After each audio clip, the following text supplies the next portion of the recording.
Hello everyone, Calamity here, or at least that's what I wrote to Farina on my script.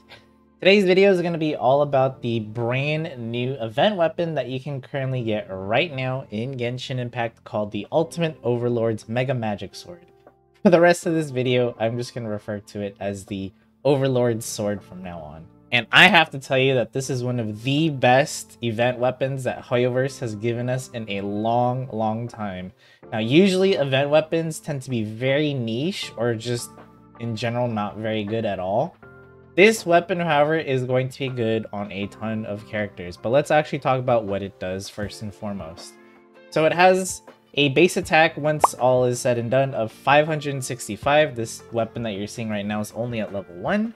The energy recharge substat is going to be around 30% once you also get to level 90. And the weapons effect is quite simple, actually. It's called Mel Assistance. You're going to get a straight up increase of attack by 12%. Now, here's the confusing-ish part, but the support from all Melazines you've helped in Marusi Village fills you with strength. Based on the number of them you've helped, your attack is increased by up to an additional 12%. Now, first of all, you need to understand this is only at Refinement 1. At Refinement 5, this is actually doubled. So you'll get 24% increase straight up, and then another 24 depending on how many of the quests you've done. And that's how you get the second half of this weapon's effect, attack boost. You have to basically do the world quests, there's tons of them, where you help Melazines. Those are the exclusive race Fontaine, the ones that you've seen giving tours and skipping around in the police outfits and stuff. There's tons of quests where you help them, but what's not specified here in the weapon or how this is like accomplished is like there are quests where you help multiple Melazines in one quest, and then there's other quests where you just help one. So are we getting more attack percentage increase like with the quests that have more Melazines in them, or is it based off just the quest itself? That's a whole nother topic, but my advice is literally just do all of them. Just do as much as you can. I know they can be kind of tedious, but they're definitely going to be worth it, especially when you're exploring Fontaine. They unlock a bunch of areas, help you with exploration, primo gems, all that stuff, so there's always incentive to do them. Now you have even more so that you can get the second half of this weapon's effect. And basically, it's like equipping a main stat Sands on your character for free. In fact, it's actually a little bit more than a main stat Sands. Now, usually, this is the part where we kind of segue into the part where I choose, hey, here's the top 5 characters that are best for this weapon. But as I mentioned earlier, this weapon is really good for a lot of characters. Seriously, like, it's honestly better for me to tell you who this is not made for. And I can tell you right off the bat, this is not made for characters like Noelle and Arataki Ito, simply because they already have a good alternative free-to-play weapon called the White Blind. It gives them both attack percentage and defense. It also gives them a ton of defense percentage as a substat, which is really good for their scaling. And the other character that this sword isn't really good for is Dori.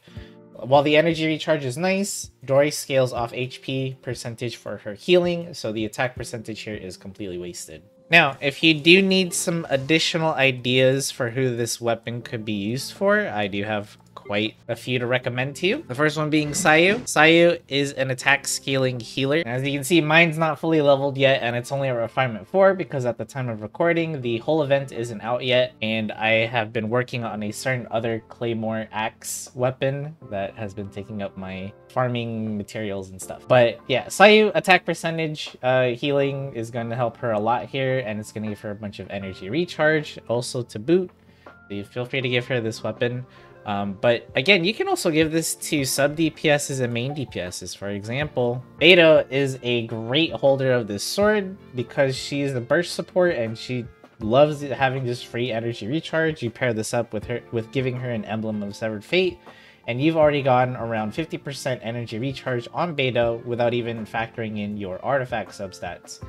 And of course, the 48% attack percentage increase is nice, allowing you to heavily invest in that crit rate, crit damage, and other offensive stats you might need for your beta. Now, I've actually heard a few positive things about this sword for the Eula mains out there. I believe the word on the street is that this weapon is actually going to be one of her best free-to-play options. Now you might see that and think, what?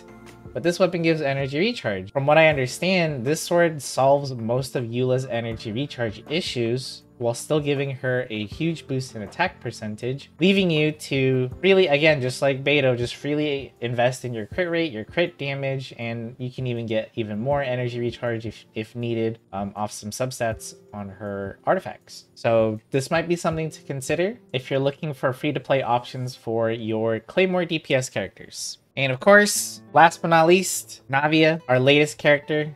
This sword is going to be excellent for her. Now you might also see the energy recharge and think, why? She's mainly a elemental skill based character, is she not? Well, the way her burst works is that you are given the extra shards, the ones that boost her damage, as well as create the crystallized shards if the cannons hit an enemy that you can crystallize off of. So you're actually getting double the, I think it's called the crystal like shrapnel. So having some energy recharge on Navia is not like a wasted stat. It is going to help you consistently see those big damage numbers. And of course, she just wants tons of attack percentage, which this sword is definitely providing. One more character I can recommend is the Luke. This is going to be kind of a obvious choice pick as well, but it's also worth mentioning. If you're not building him as a Burgeon character, then this sword, the Overlord sword, is going to be fantastic for him. The energy recharge giving you the big Dawn damage as well as the free Pyro infusion so that you can do his full combo more consistently, and then, you know, attack percentage being what it is. So again, this sword is so easy to recommend for so many characters. You could also give this to Chongyun. No problem there. And honestly, Fremine also another good choice for the Claymore if you don't have anyone else to use this on. Like, there's so many characters that this weapon is good for. And before we wrap up this short video, I'm just gonna go ahead and say that I kind of just wish they were a little bit more clear, at least on maybe on the weapon, to know if you've gotten the full attack percentage on the second half, because I'm not sure how much to tell you, like how many quests you need to do in order to get the second half. So is it 1% per Melusine quest or what? Because there's so many quests, and you know, I've tried to do them all, and I don't even know if I have the max percentage here. But regardless, once you do eventually do those quests, or if you've already done them, you know, this weapon ends up being really, really good.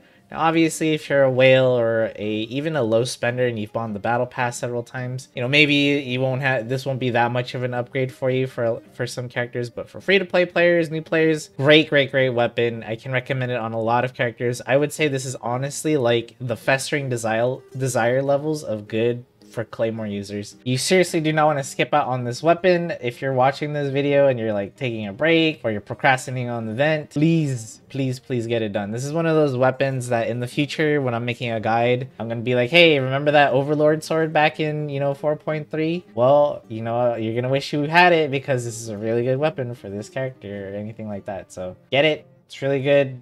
But I also hope that Hoyoverse does implement some way for you to get event weapons in the future, because it really sucks if you miss out on this weapon, especially for a new player or, you know, returning player, and you find out you missed out on a solid event weapon for once. Thank you, Hoyoverse, and that's pretty much gonna be a wrap on this video.